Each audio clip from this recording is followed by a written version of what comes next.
Hello, Flat Earth researchers, debaters, and debunkers.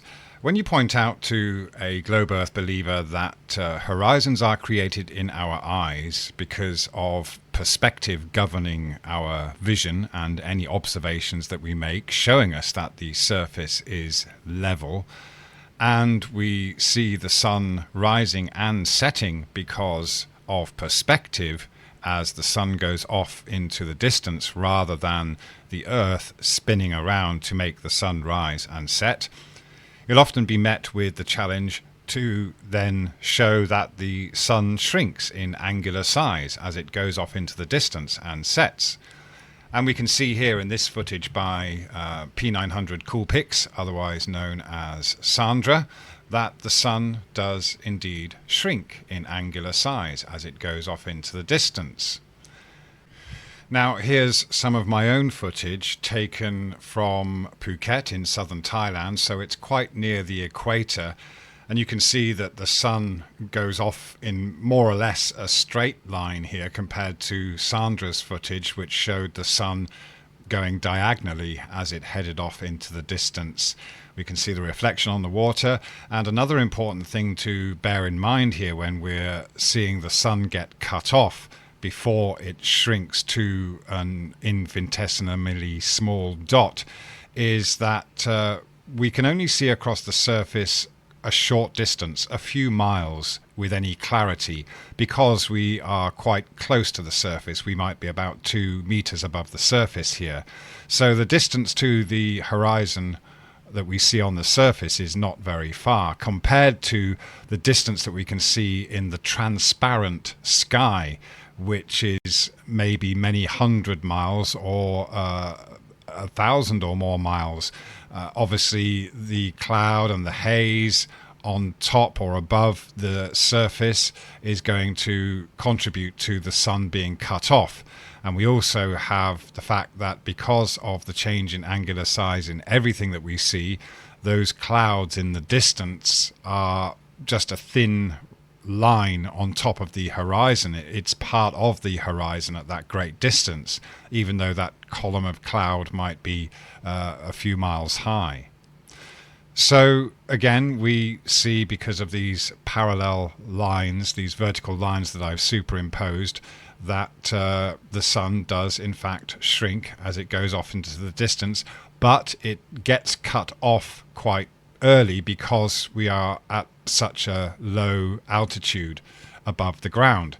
We all know that the higher you get above the surface, the longer you will see the sun for before it sets. If you go and watch the sunset at ground level and then you whiz up high in a drone or maybe in a lift to a very high building, you can see the sun set again. Now, this is something that's claimed to be as a result of looking down a curve further because you're higher. But again, the horizon will always be there at your eye level. It indicates how high you are in relation to everything else in front of you. So this is, again, our observations being governed by perspective. So you can see here that the sun does kind of go off to the right, which is in a kind of westerly curve just as it reaches the horizon there. But just keep in mind that it's getting cut off by the surface and the clouds above the surface.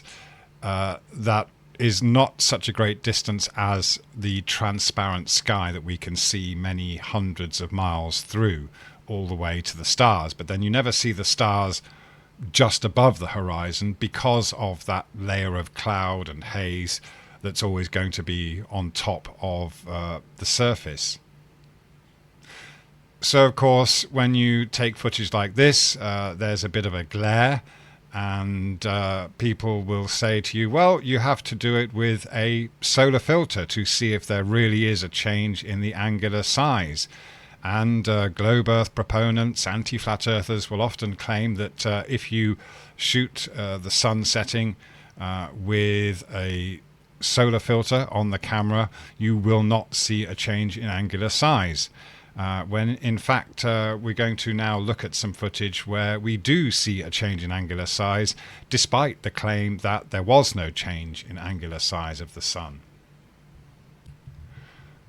So here is some footage by Wolfie 6020 of the sun setting off Sydney, Australia, using a solar filter. And now Wolfie 6020 is an ardent globe believer. He doesn't really like flat earthers, and in his mind here the sun is not changing in angular size as it sets. Now, because of the filter and the darkness, we can't see any reference to how high this footage was actually taken above the surface, but you can see that it sets there. Let's just play that one more time. And at first glance, it doesn't seem to change in angular size. But Wolfie's just put this footage up here, and he hasn't made any measurements of this observation. So I've taken this footage and I've put it into GIMP. So in order to measure whether there is a difference or a change in the angular size of the sun, I've taken 3 screenshots of the footage we saw just now at different times as the sun was setting, and then cropped and layered them. So you can see over here I've got the top layer here, and then the middle layer, all right, and then the bottom layer under that. So nothing has been changed in terms of size, but just the different strips have been cropped so that we can place all of them on the same image and then make some measurements.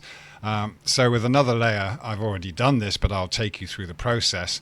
I created a circle that fits snugly with the top one, which would be the largest, and we should then see whether or not there's a change from the size of this circle as we put it around the other 2. So let me just zoom in on this so you can see it better. All right. Basically what I did was I took the ellipse tool and then drew around it, and then moved that so it was then placed over the second one to see if there's any change. And you can see straight away that there is a bit of a change there. What fits snugly around the sun at the top now shows a larger circle than the size of the sun, so the sun has shrunk in that respect. And if we then go down to the bottom, we can see that there's an even more dramatic change in the size of the sun compared to the original size of the sun when it was at the top right of the screen. Okay, of course you can do this yourself. You don't have to believe me, but let me just show you how that is done, and you'll understand that the sun has actually shrunk. So basically what we do is we take the ellipse tool and we start at the top here, go over here, move it across, and then we just adjust things to make it fit snugly. I think that, down a bit there. Yeah, we'll take it down. Okay, so that's fitting pretty snugly now, and then we just stroke that selection, and you can see that we now get this pink purpley line that's the same size as the one we did previously. Okay, so once you have that, you simply take it down here and you compare it to the next one. So all I'm doing is moving it, I'm not changing its size. Now I've got to do the stroke again, so let's just try and line it up with the other one. All right, and voila. Okay, so you can see that it's the same size as the green outline, and the sun has gotten smaller. All right, and then we can move this down to here.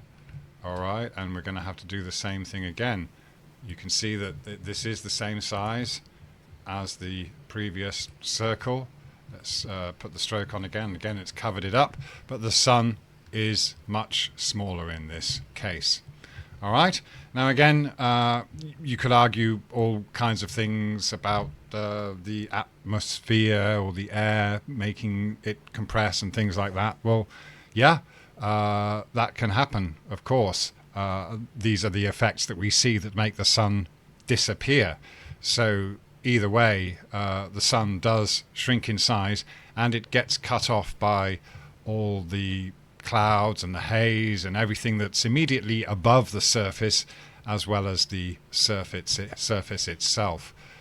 So, when you actually do the measurements, and this is a very crude method, but it works to debunk the claim that the sun does not shrink in angular size as it sets. Again, keeping in mind that this was taken at probably a low altitude above the surface, so the surface will cut off the sun relatively quickly compared to a higher elevated view where we would see the sun for longer and we would see it shrink even more in angular size before it got cut off by the horizon, which again isn't just the surface that we see, but it's also whatever is above the surface, all the clouds and the haze and everything that eventually obscures our view and becomes a razor thin line that's part of the horizon, because everything in our vision shrinks in angular size the further away it gets from us. So I'm going to finish this off with another piece of footage that I took at the beach just the other day to show you how the clouds contribute to the sun setting and cutting off the sun at sunset. It's approaching sunset at this beach on Phuket, and I just wanted to show you an example of how the sun sets in any situation. It eventually goes behind the clouds, so you can see that it's gone behind those clouds there, and it's going to poke through again, which is rather nice. But essentially what's going to happen here is that obviously the clouds will block out the sun as it gets further away before it actually ever hits the horizon.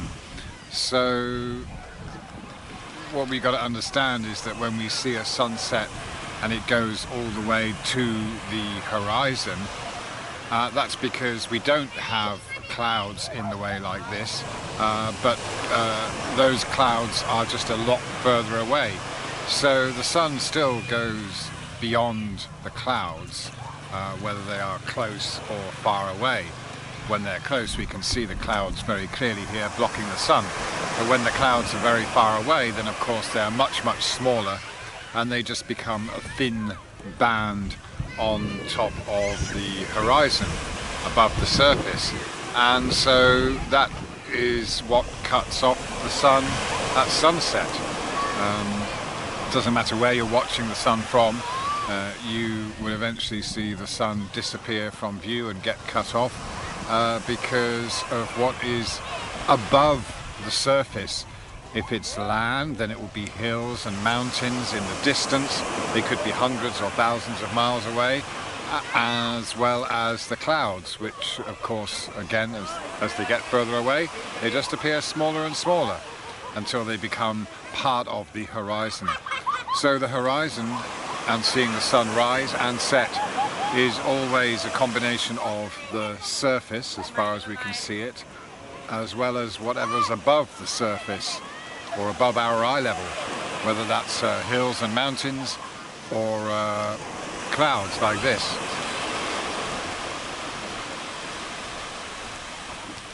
Click subscribe and the bell icon if you'd like to receive notifications of new videos from Phuket Word.